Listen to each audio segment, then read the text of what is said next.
First thing is Lambezy leaving Red Bull a bigger issue for the team? In addition to that, we're now hearing more about Audi's starting issues when it comes to the race, and will they be able to solve that by Miami, as well as will we see a new race engineer for Hamilton? He's been using an interim one. We've known that this is coming. We just don't know if it'll be happening by Miami. All that and more.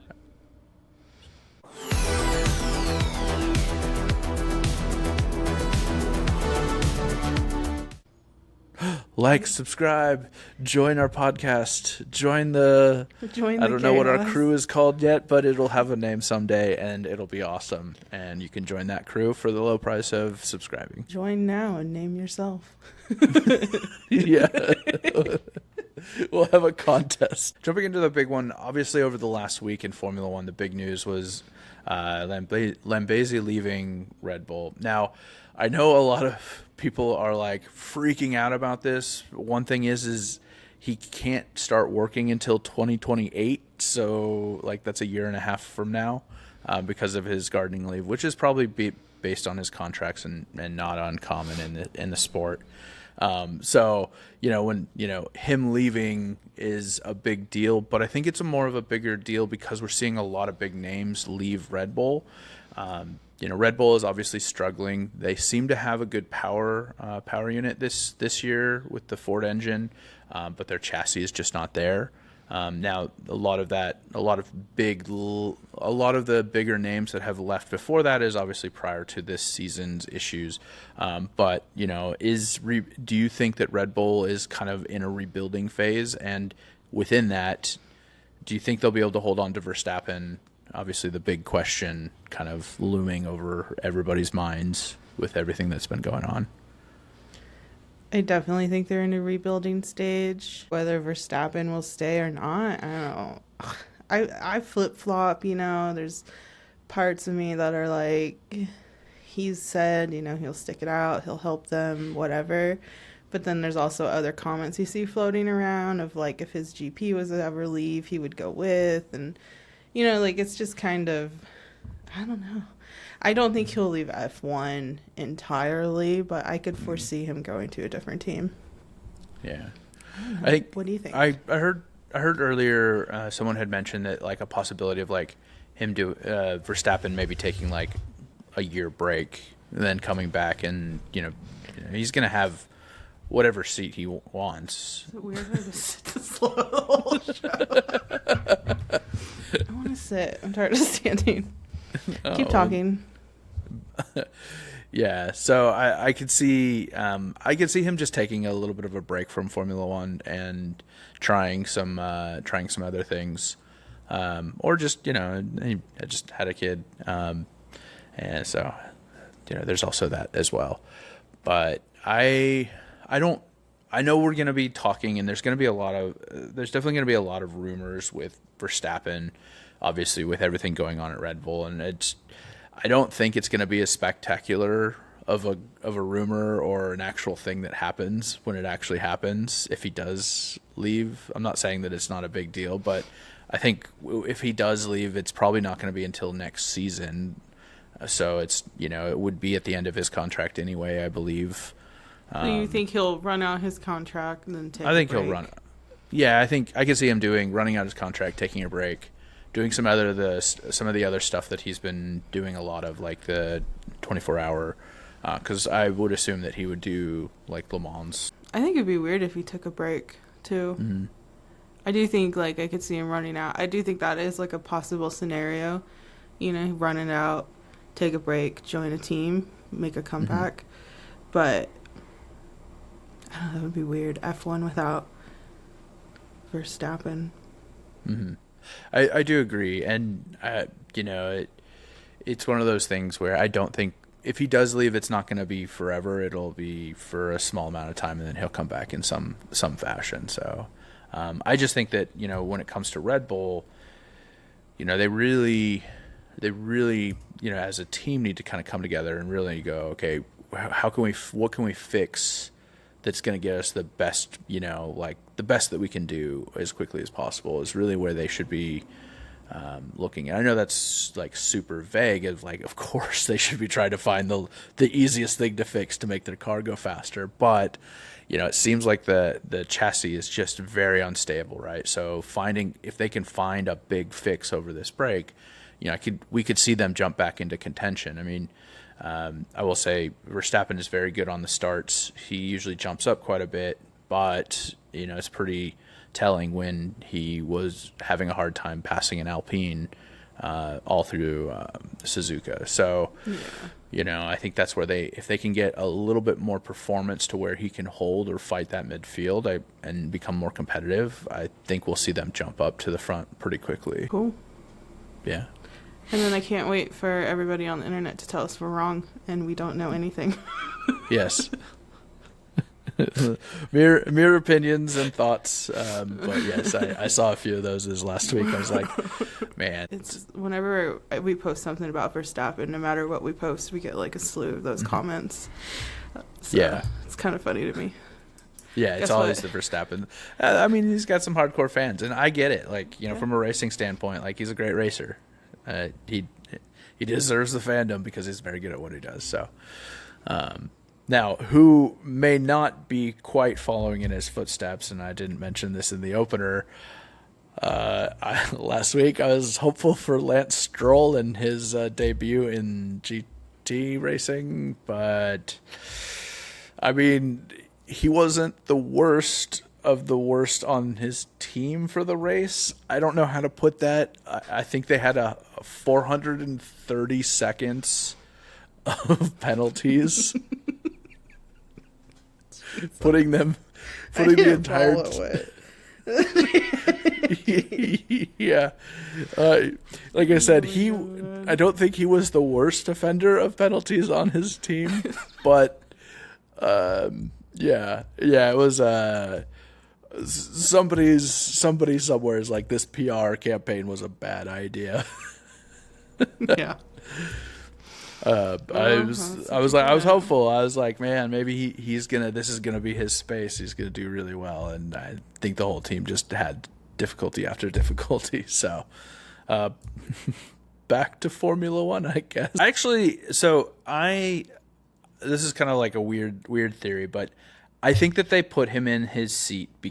I think they keep Lance Stroll there for a reason. Hear me out.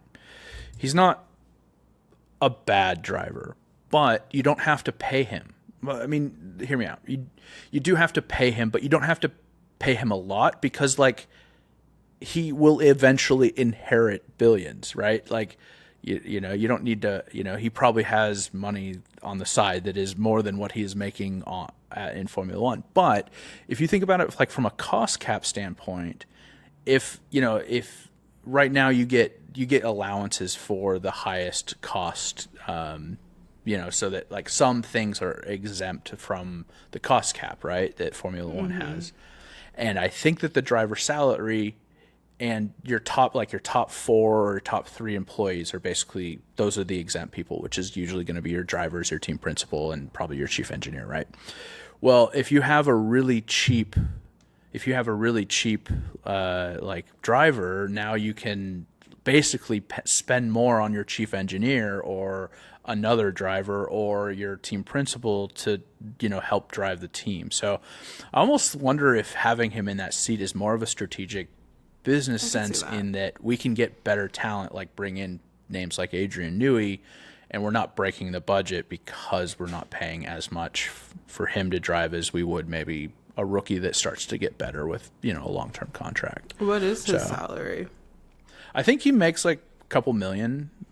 And this is the last time I checked, and then I think this was maybe early on in his career. He might be making more now, but comparatively to Verstappen and Hamilton, who have $80 million and $100 million contracts respectively, it's a pretty big difference.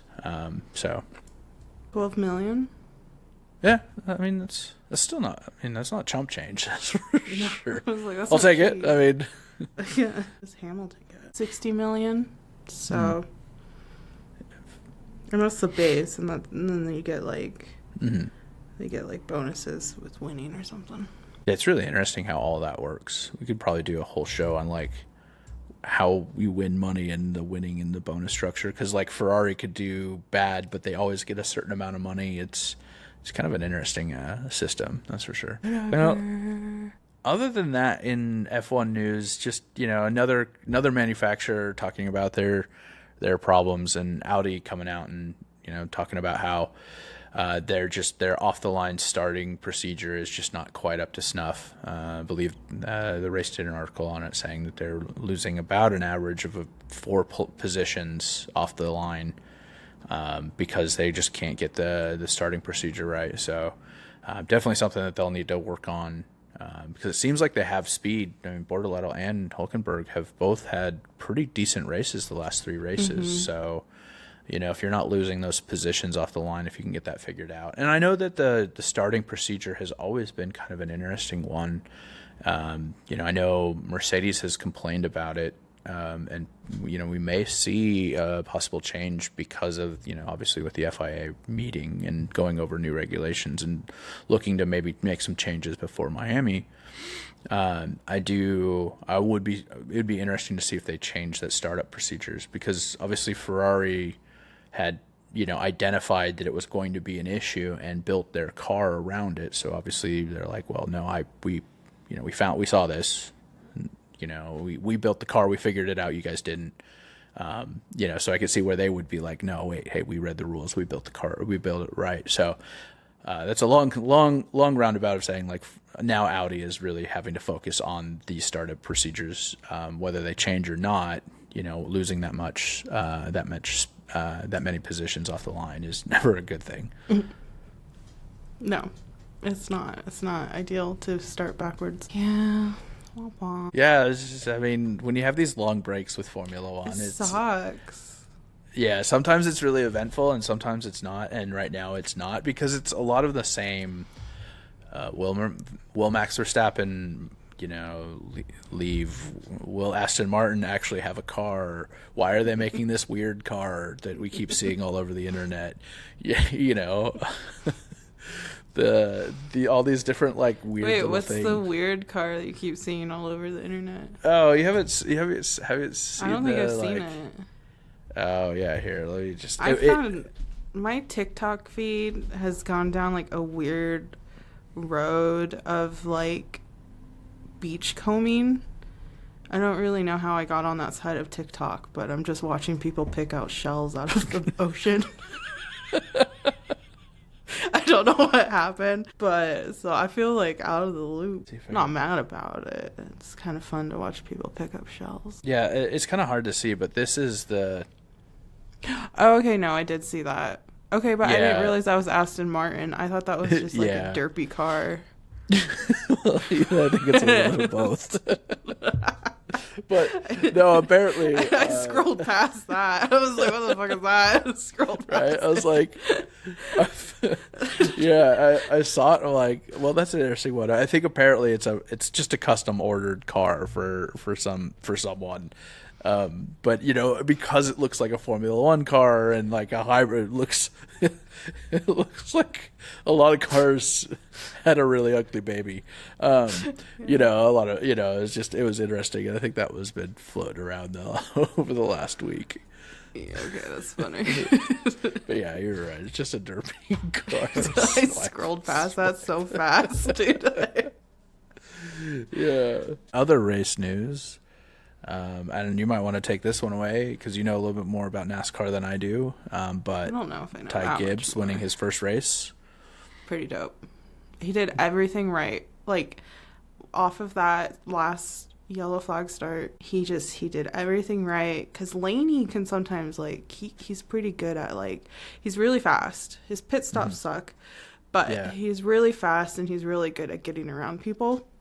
Mm-hmm. And so Tyler Gibbs holding him off like that, he did like everything you're supposed to do and nailed it. So pretty exciting.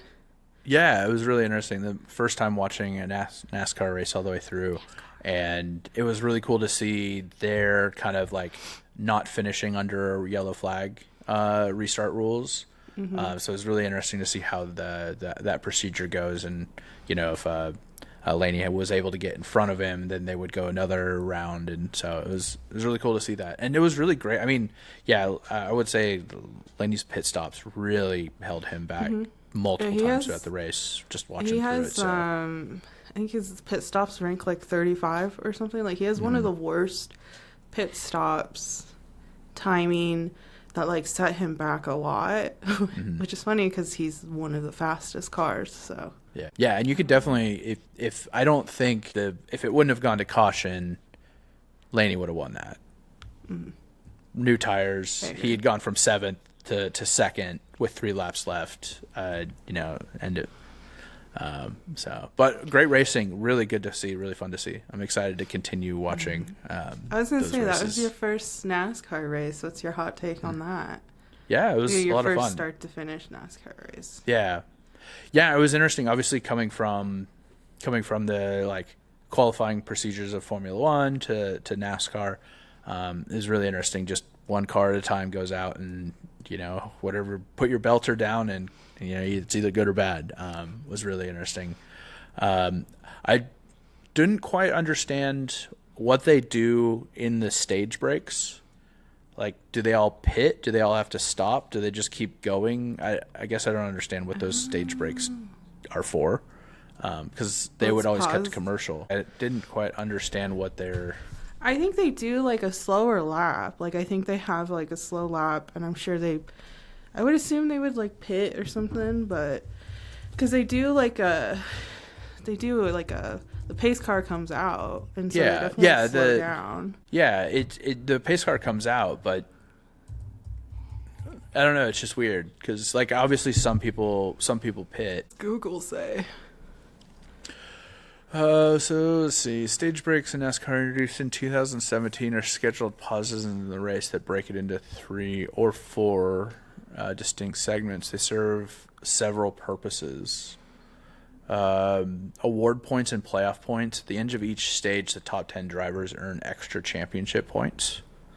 Okay. Strategic opportunities. This stage creates a scheduled caution, basically is what it's doing, allowing for pit tire fuel adjustments if you want without losing like a full lap or two.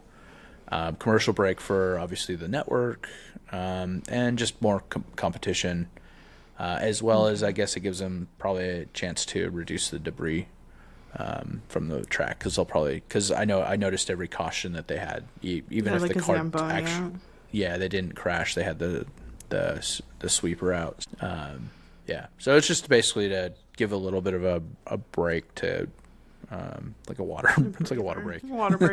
Yeah. But yeah, it was really cool. I really enjoyed the back and forth, and I could see watching kind of the back and forth and the strategy of that versus like Formula One. I could understand how like people could be frustrated a lot with the new Formula One regulations, because the racing felt a lot more competitive. And you really had to push outside of your comfort area to push the car to get past people on this track.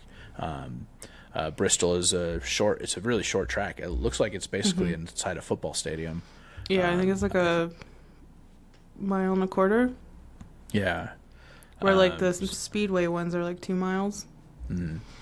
Bigger ones. So, and it has a double-sided pit that's, under caution you have to drive all the way around it, whereas you don't normal racing. So it was a fun race to watch. I'm definitely excited to kind of watch some more and watch. I think Kansas City is the next race.